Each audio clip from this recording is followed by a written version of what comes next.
Бездомный пес, покрытый лишаем, каждый день появлялся на крыльце школы. Все боялись приближаться к больной собаке, и лишь один из учителей решил помочь бедняге. Это оказалось непросто, но за любые старания в итоге приходит щедрая награда.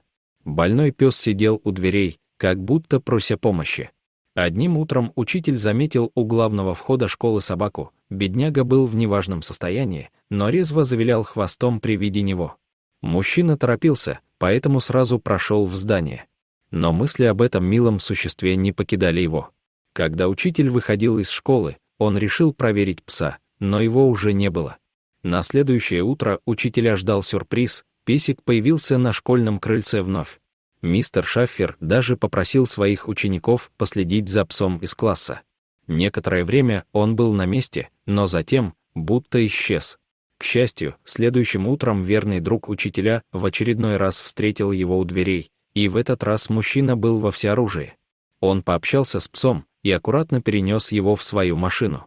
Он взял выходной, чтобы поухаживать за собакой, и обзвонил десятки приютов. Сначала никто не хотел брать его, а у других не было мест. В приюте, где оказался Клайв, его собирались усыпить. Наконец, приют был найден. Это было не идеальное место, но мистер Шаффер был согласен на любые условия, лишь бы собаки помогли.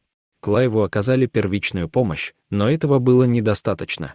Шаффер занялся собакой сам. Он публиковал фото Клайва в благотворительных группах и организовал сбор средств на его лечение. Время шло, в приюте больной пес был никому не нужен, и его собирались усыпить. Но произошло чудо. Увидев ролик с дрожащим Клайвом, одна пара не сдержалась и решила взять его себе. Когда мы забирали его, этот мальчик был таким счастливым. Мы сразу поняли, что он особенный, рассказывают временные родители Клайва. После доброй порции любви, ласки и заботы Клайв расцвел. Из забитого дрожащего бедняги Клайв превратился в активного, здорового пса. Даже взять собаку на передержку – уже доброе дело.